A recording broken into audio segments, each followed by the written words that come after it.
Hello everybody and welcome to Woopercast. This is I was going to say episode 16, but it's not episode 16. It's episode 7 on June the 16th, 2016. That's a lot of 16s. Anyway, as always, I am your host, Joe Yates, and today we're going to be talking about smaller communities in Pokemon and how we can help grow and promote the game that we all love so much. I myself, of course, am an Irish player, and we have a very small community here. I'd argue it's one of the smallest in Europe, so it kind of got me thinking about how we could help build that and how we could help grow it and get more people interested in what we do. And discussing that with me today is going to be Sheldon Kuppan, a man who has over recent years played in both South Africa and the United Kingdom, two very different communities in size. So he's got a lot of experience from both sides of the fence. Before we get into it though, quick shout out to some friends over at Poke Playtime, another Irish YouTube channel for Pokemon. These guys are really strong players, they really know what they're talking about, and they're going to get back into the swing of making more videos, I believe, in the near future. So please do check them out. Very good players, they definitely know what they're on about. Link will be in the description to see those guys. But without further ado, let's get started. First of all, welcome to the show. Thanks for coming on. Thanks for having me. Yeah, no problem. So, of course, today we're going to be talking a lot about smaller scenes in Pokemon, smaller communities as compared to like the bigger ones in America and the UK and stuff. And you're a pretty apt person to get on for that, given that you've played a lot in South Africa and also just more recently been playing a lot in the UK as well. Yeah. Big So pretty much I've been in the UK for about 5.5 months now, and I've been quite involved in the Pokemon scene here. Almost every weekend I've been traveling out, and from what I can say is that there's quite a big difference between UK and South Africa in terms of competitiveness. Yeah, like really in Yeah. terms of like the mindset that people have, you mean that like people in the UK want to do well at tournaments compared to like back in South Africa? I'm not saying people in South Africa don't want to do well. It's more that there aren't enough players, so it's more like a friendly community, and people are really happy for whoever wins regardless. I Yeah. think with the UK, I think top 22 does have some sort of motivations. It can be a bit of a positive and a negative, and there's a bit of rivalry here because of that. Yeah. Yeah, no, that's definitely that's something I've picked up definitely just getting into the scene as well over the last year or two is that there is an awful lot of rivalry and competition for those spots. It's not just the same people doing well over and over again. Yeah. So anyway, back when you played in South Africa, of course, how big was the scene back there? Well, when I started off in 2013, it was quite big. There was about 100 players. Our nationals was quite decent. That's quite a If I'm lot, not yeah. mistaken, our nationals went to about 80 players. That included juniors and masters and seniors, of course. It was quite a good run. I did quite well there. I played Darkrai, Evital, Hydreigon, loved that deck. That was a cool deck, yeah. Uh, yeah, it was. And then slowly, as the years went on, we lost a lot of good players. People just like lost interest in the game. I think it just got too much to keep up with like the rotations and the meta. A lot changed. So when I played last year, our nationals had about 40 players.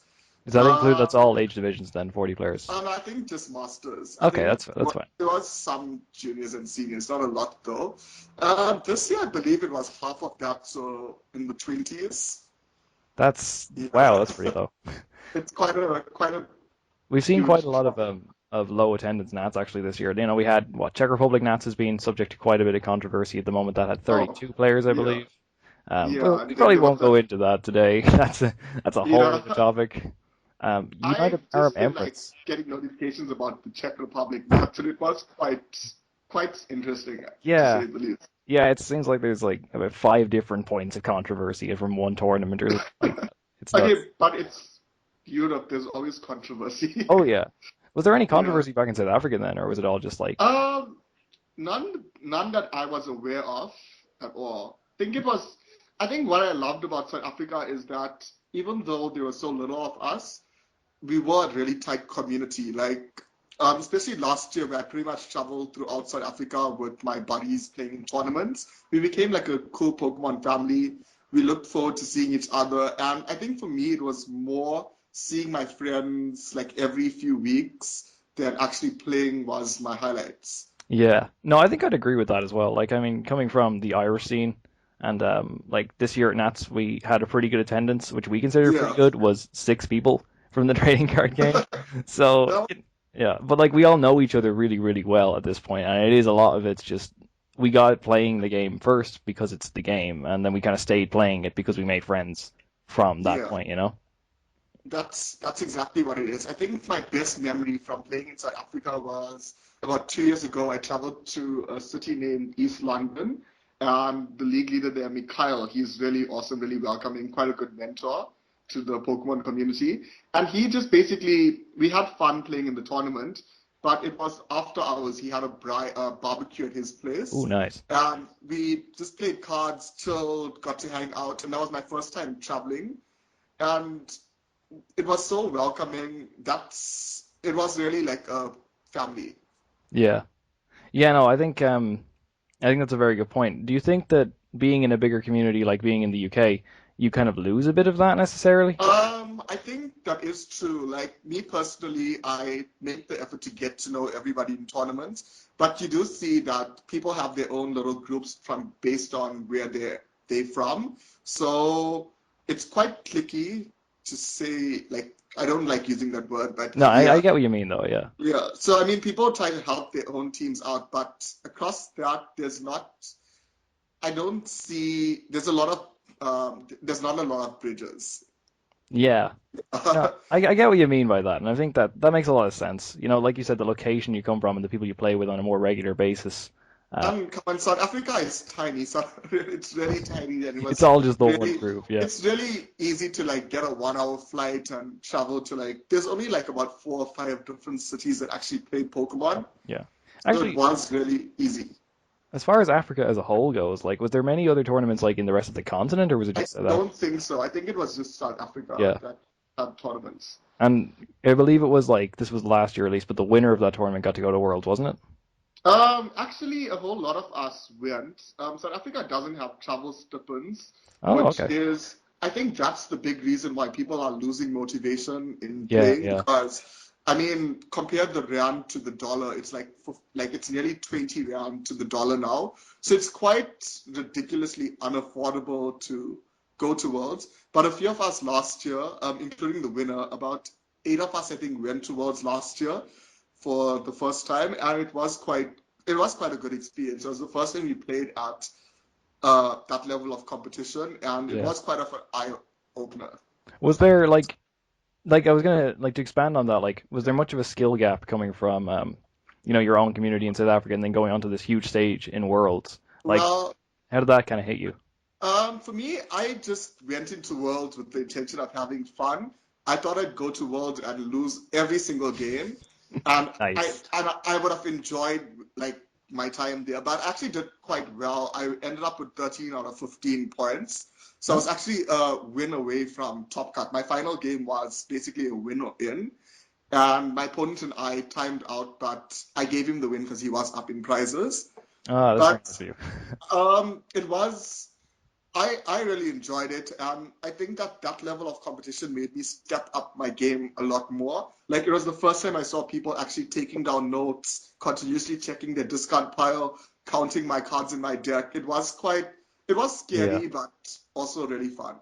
No, I'd agree with that because like I know for myself when we'd have small tournaments like super small tournaments in Dublin and stuff with Ireland, you know, still again single digit numbers attending these things, and like even going up to banger regionals, I think this was like last year, not this season, the season before. That was my Okay. first like Oh, match. wasn't it this? Oh, okay, yeah. Yeah, it was there was the attendance was lower last season. It was 20 people I think showed up, and Okay.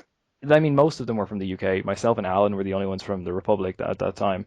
And even just going to a tournament like that, as small and all as it was just like this. It was clearly very different from the tiny scene, from the tiny sort of meta games and stuff that you have, just your own Yeah. community and things like that.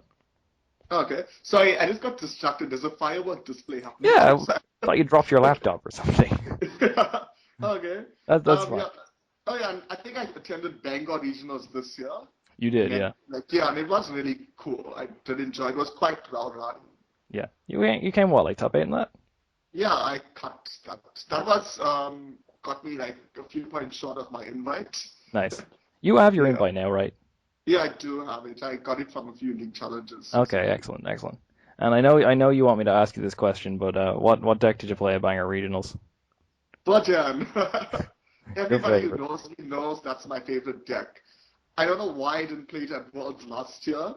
I was just scared What of did you all the play at Worlds failures. last year, actually? I played Lando Bats, Oh, and everybody told me just watch out for Lando Bats because it's so item dependent. Everybody's gonna play Toad, but then my strategy there was just not use Lucario and Halucha, and I actually went up against four Toad decks, and I beat all four of those oh, just nice. by using Lucario and Halucha. I mean, you could have done that if you played Virgin as well, but Virgin, I'm guarantee if I played Virgin, I would have made day two. yeah, definitely. But if I could add on to that point, I'm going to play Genesect at once this year. Just Ah, to well, knock which Genesect though? You have a Plasma. choice now. I love Genesect, the Steel Genesect. It's so awesome. That is a great deck. Did you see And it? I did see in one of the regionals recently, it got top two. Yeah, that was So the deck definitely has Italian potential. Nationals. Yeah, yeah. Did you see the Very list cool. though? It's similar to what I've been deck testing, but yeah, I prefer their list. I think it's a really cool list actually. It's like the full four Bronzor and four like three of the Metal Links Bronzong. It's like the fact that you can. I only realized this once I started playing around with it myself, but getting like eight energy into play or something completely out of nowhere is very viable.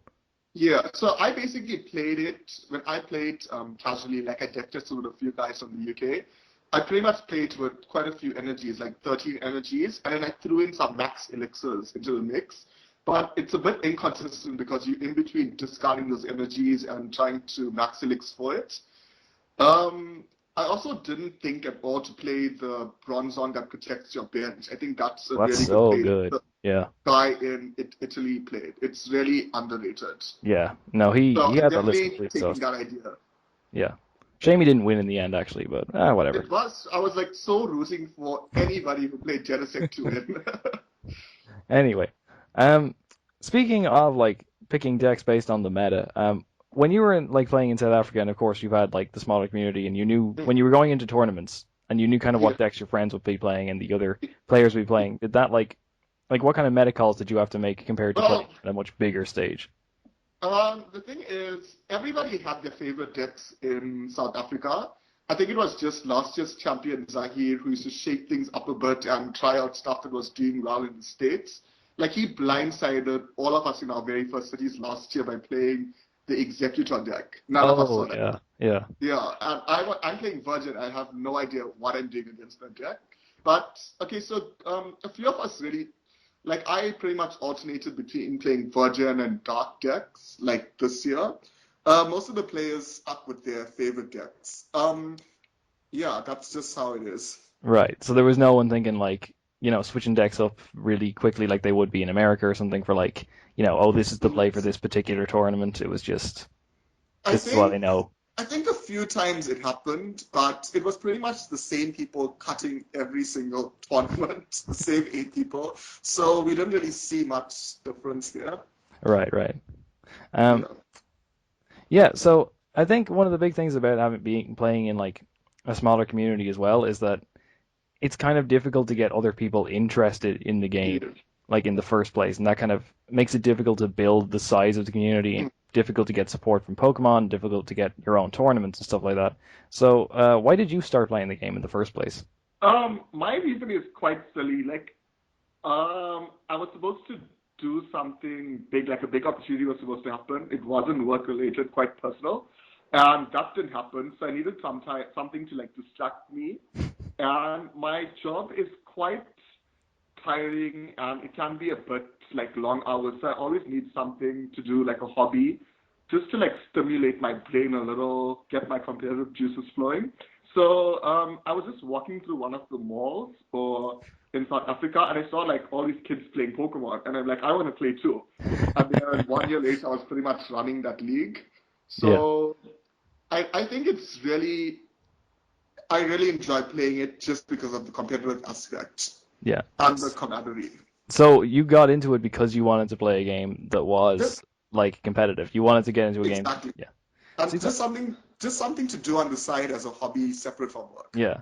See, I think that's an interesting point because, like, I know for my personally, when I got into the game, I did not get into it thinking I'm going to go to tournaments for this. Yeah. I think it was a bit like you. I was just kind of, I wanted something to, occupy myself. Other friends Yeah, were playing football and stuff like that, and I was like, you know what, these cards look cool, so I'll mess around with these. yeah, But I never got into it thinking, okay, I'm gonna go to tournaments for this. I'm gonna like get good exactly. at this. That was never like a priority for me whatsoever. Um, but like I think with other card games, with things like Magic the Gathering and with things like Yu-Gi-Oh, I think that is the big draw for those. Like I Mm, think if people want to get into a card game that is competitive, Pokemon's gonna be yeah, pretty far down the list. that is true. But I don't know. I haven't really played Magic or Yu-Gi-Oh. I just know that the Pokemon community is a lot more friendlier.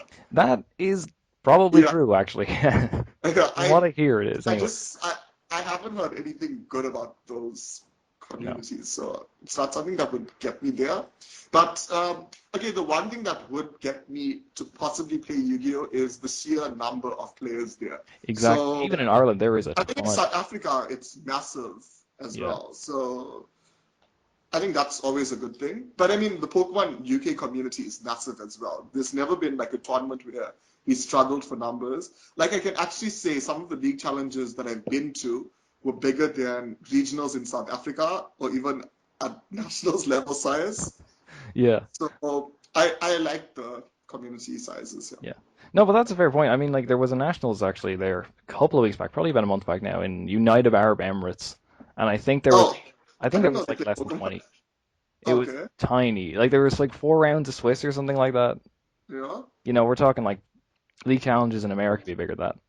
So I No, think, I don't even think we can compare UK with America. That's a oh whole no, new that's a huge gap. ballgame. Considering Texas is like the size of Europe or something stupid like Exactly, something weird like that. I Yeah. don't think we can. I don't think that's a fair comparison at all. But it does make you think, though. Do Pokemon need to rethink? Like, and I know there's rumors that this is happening anyway. But do you think they need to rethink the tournament structure for smaller places like UAE and like Europe and South Africa, of course?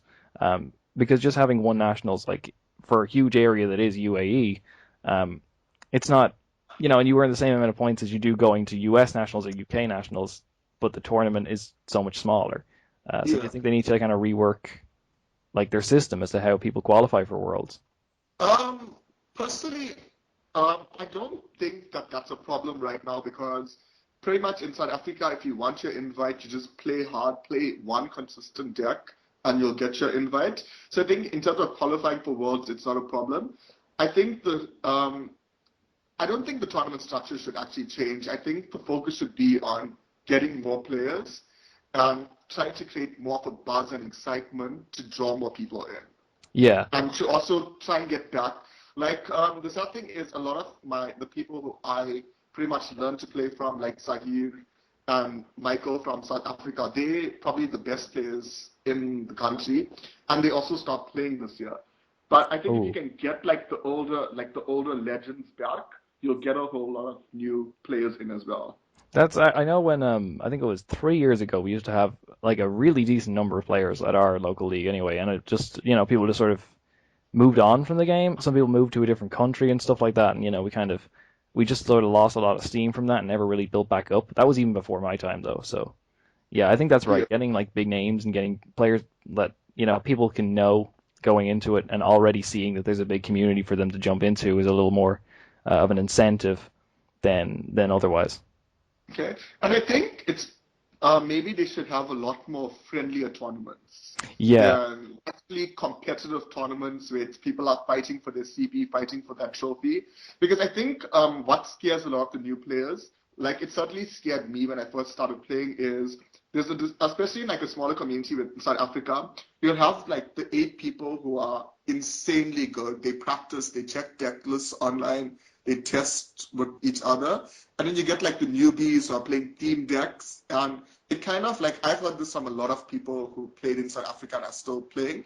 It kind of demotivates them from playing because like these good players would just win the first 3 games and then I lead the next two, and the newbies don't really have a chance to like bask in the glory as well. yeah.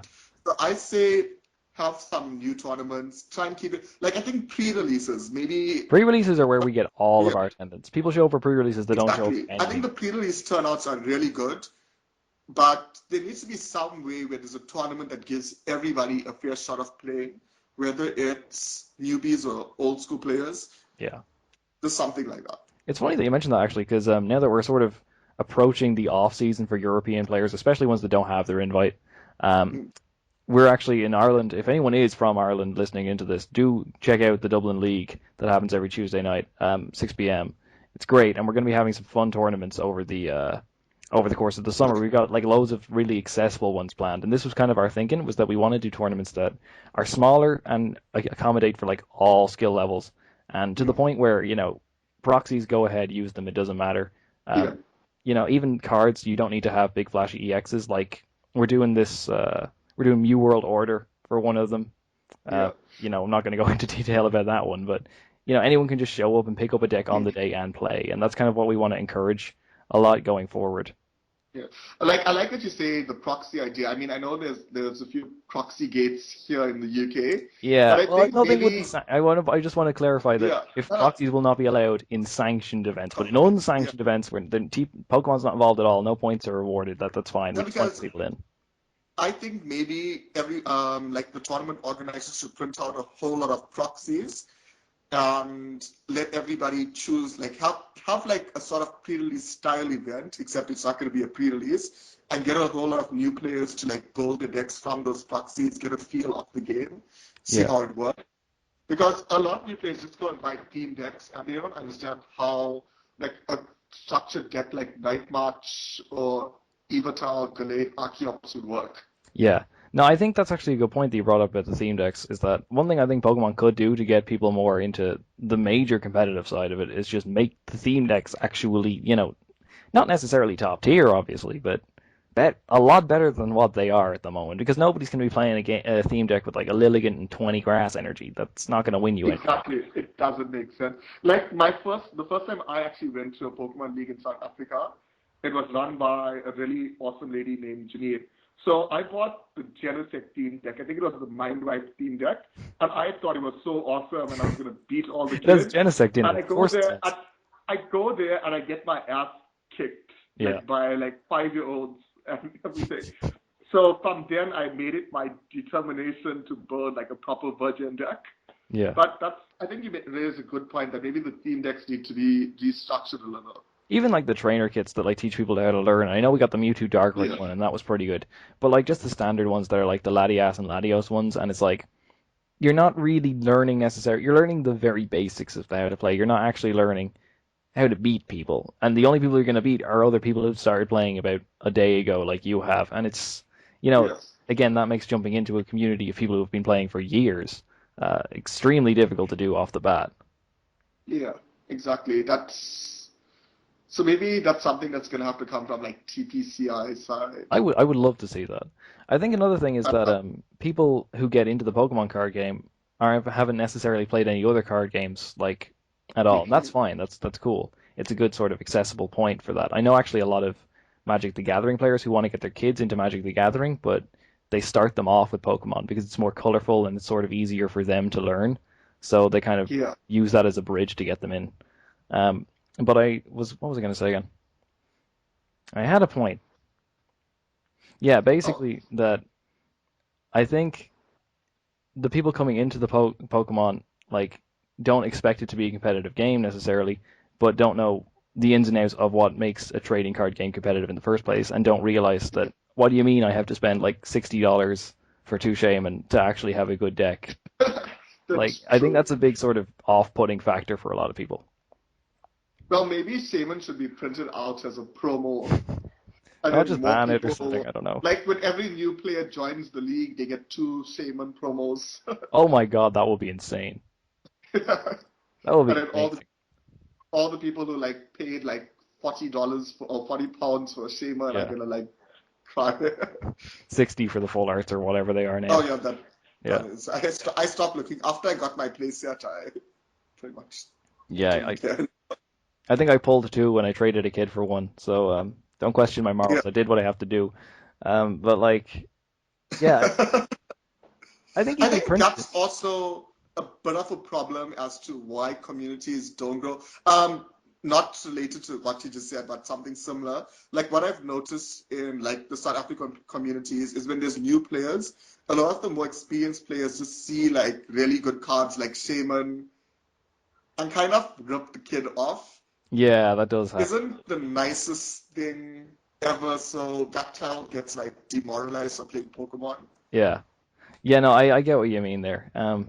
I think I don't think we have many incidents of that happening in Ireland, at least to speak from my own experience. And the Mm, kid I traded for the Shaman, I traded him a good few EXs. Okay, he was very mm. happy with what he got. But yeah, no, I think even just printing it in a tin or something like that would really help people because then that's a tenner and you get like 4 packs as well. You know, that's so much better. I mean, look at the deck TDK. That was probably one of the most popular decks 2 years ago before Virgin came out. And everybody could play it because Lugia, Deoxys, and Thundurus were all promos. Yeah. I also remember when like Vespin came out in Agent Origins, we had a few people, like a good few new people showed up at League, and they Mm. were all like, "All right, guys, who has any Vespiquins? This is an uncommon and it's good. I want to play this." Yeah. Like, Okay, I think maybe, okay, I know that not many people like Night March. I know you love Night March. I You love played Night Night March. March at ECC, if I'm not mistaken. Yeah, But I think Night March was actually good for the community because it was a really easy to build deck, easy to exactly. learn.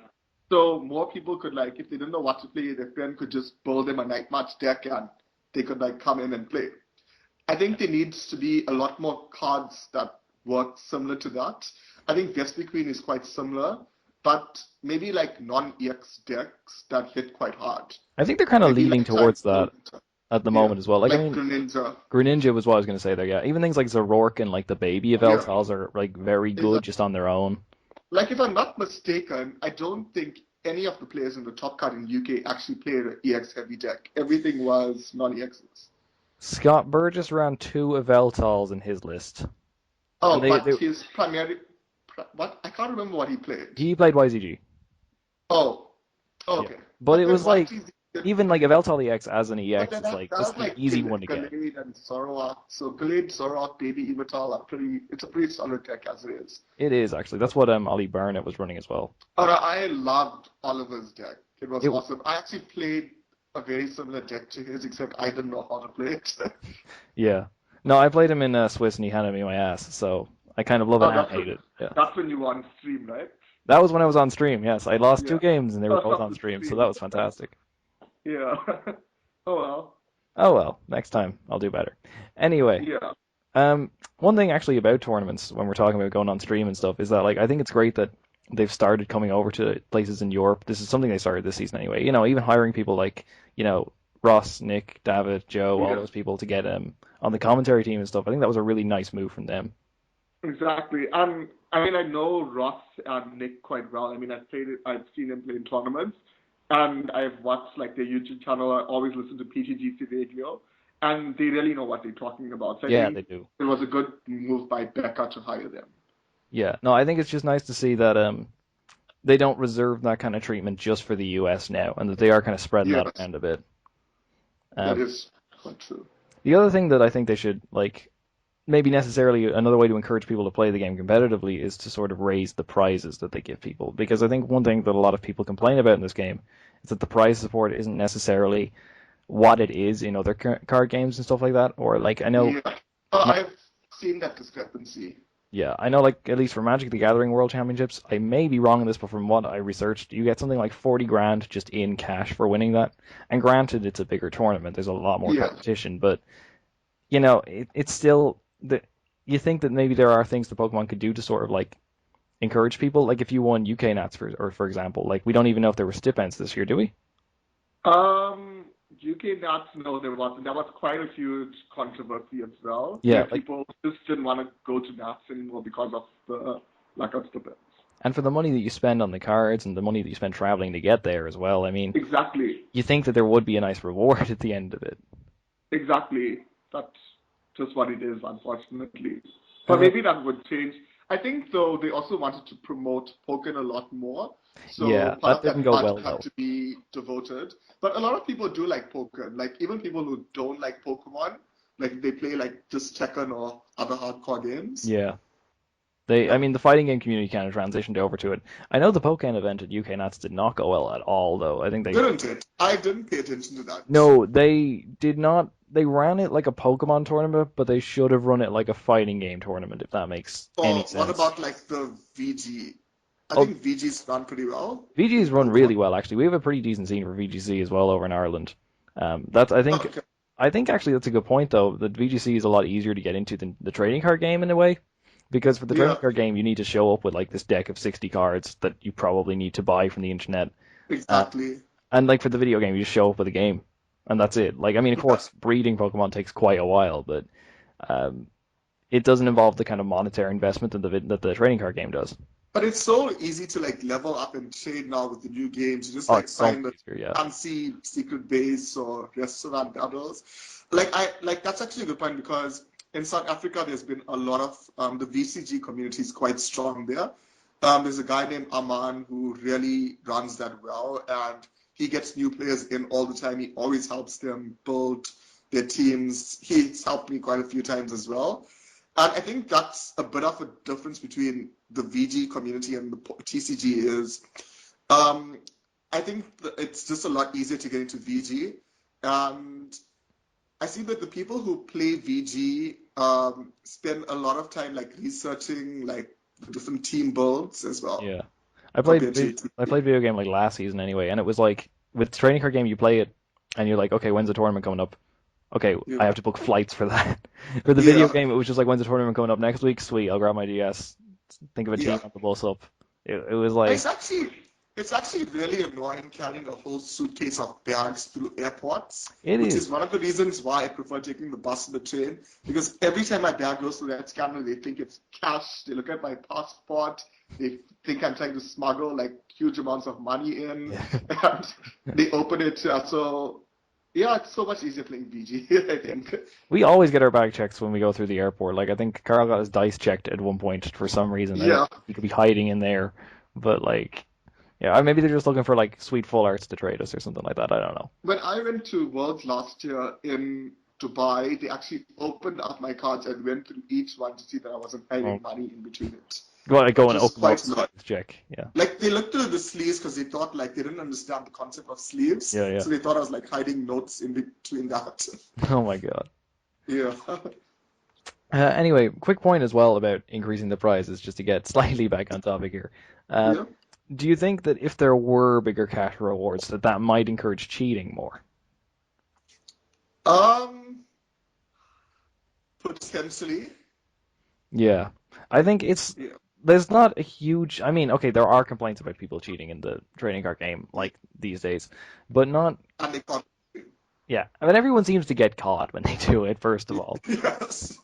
But I just wonder if like maybe now that if cash was on the line, if big amounts of money were on the line, would it sort of encourage people to be a bit more shady about what they do? But maybe if there's more, like, okay, I'm thinking like an auditor now because we always deal with like fraud and like our main thing is like Yeah. whenever there's an incentive for cash, there's always an opportunity for fraud. So I need to, so I think maybe they should, if they're going to increase the price support, they also need to increase the consequence of cheating. Yes. So increase the penalty. So it goes hand in hand. That's actually a So very good plan. Very good plan to outline. yeah, so I think that would like deter cheaters from trying their luck. Maybe if somebody's caught cheating, any potential reward that they also received in the past needs to be like stripped away. Ooh, that could hurt. So what, like if you Yeah, won a reward in the past, you have to like pay them back or something like that? that would suck, but then that's a consequence for cheating. Yeah. You need really good judges though if you're putting all your eggs in that basket, right? But I think the UK community, okay, including the South African community, I think the judging is really great. Like, there's not much that gets missed. Yeah. No, I don't think I've ever had a problem with judges, at least I personally. also haven't Anyway. had it. I've never had a problem either. The only problems I've ever had with judges are when I like play Wobbuffet and then try and shaman with my own Wobbuffet in the active spot and then get a Hmm. prize penalty for that or something stupid. But hey, that's all me. That's not the judge. Yeah, that is true as well. Yeah. But yeah, I like what you say about increasing the possible price support. That would work, I think. Yeah. I know that was the first thing that came to my mind when I was thinking of incentives to get people to play. Do you think there's anything else that TPCI could potentially do to sort of get more people into the game? Well, I think in South Africa, what worked a few years ago was we had a bit of an expo at one of our Comic Cons where we got more players in. They did it as well last year, and I see there's a smaller Comic Con coming up soon, and our distributors are looking for people to help out. So I think a lot more expos on trading card games would help. Yeah, that's actually a good point. We have like a couple of anime conventions in Yeah, Dublin that happen, and every time I, we have a tournament there are people show up to that like would not show up to any other event we have. They just happen to be at that convention and think, oh hey, I like Pokemon, I'll come and check this out. yeah, I think like one of the best players in South Africa right now, one of my best friends, Pranesh, who's coming with me to Worlds this year. We actually found him at our biggest Comic Con in South Africa, and he started playing there. He runs one of the leagues now, so I see the value in investing in those events. Yeah, that's actually a really great idea, promoting that more. Yeah. Yeah, All right. Well, maybe like adverts on the TV, but yeah. that's quite costly. I don't. I think that's more of adverts to sell the cards as opposed to get people to play with them, though. Yeah, but I think overall in South Africa, I don't see this problem here in the UK. In South Africa, there used to be like a really negative connotation about Pokemon years ago, where parents thought it was demonic and causing children to like hang themselves. What? So What do you I mean know demonic? my parents did not let me play Pokemon for like growing up. I think that when I moved out of the house and I started working, that was the first time I actually started playing Pokemon. So I Yeah. think it's the perception of Pokemon in the public needs to change as well. Like, it's not a kid's game. I would agree. I think that's It's actually a for good kids point. as well, but it's for all Yeah, it's ages. for kids, but I'm gonna beat those kids. Um, Yeah. like, I think that's a good point because when someone asks you like your hobby or something like that, if I have friends who play football or something like that, they say, "Oh, what do you do for fun? What do you do on the weekends?" They're like, "Oh, I play football." You can't like saying, "Oh, I play Pokemon." Yeah, It doesn't exactly. resonate with people in the same way. Like I work with corporate people every single day, and whenever the question comes up, I always like flinch a little, and I basically just say, "Oh, I travel a lot on weekends," which Yes, is true traveling. as well. That's the word. Which is actually the only reason why I still play Pokemon is for the opportunity to travel. I actually agree with that. I like something like I definitely want to plan it next year is just going to like loads of different places. Like Exactly. not just going to the UK scene, but like even tournaments in like places in Scandinavia, Central Europe, that kind of place. Exactly. I will join you guys gladly Yeah, on that. Yeah, no that problem. will be fun. And if there's ever Cool. a tournament in like Dublin or Drogheda or anything, feel free to come You know, over. you can save here. My place is always Yeah, welcome to you guys. excellent. Anyway, Cool, cool. I think that covers everything that I wanted to cover in this podcast, and I think we actually did a pretty good job of this one. Cool. Sorry, I'm a bit nervous. Haven't done this before. That is, you did not seem nervous at all. That was perfectly fine, man. And Okay, yeah. Anyway, cool. listen, thanks again for showing on the show. I really do appreciate it. Pleasure anytime. All right, man. I'll see you later. Bye. All right, guys, that's going to do it for this week. Thank you so much for watching. We'll be back every Thursday, 5 p.m. British Standard Time. Really happy that I've gotten some guests on over the last couple of weeks. That's definitely the direction I want to take the show in. I really want to establish that it's a really welcoming place for people just to hop on, get some discussion going about all different aspects of the Pokemon trading card game. That was really my intention when I first started the project, and it's something I want to keep doing. So a few other guests off the top of my head that I want to get down. Hopefully I can get someone on for next week. That could be a lot of fun. And hey, if you're enjoying the podcast and you want to be on the show, sure, hit me up. I'm all ears. But yeah, that's going to do it for this week. Thank you so much for watching. Do check out Poke Playtime, link in the description.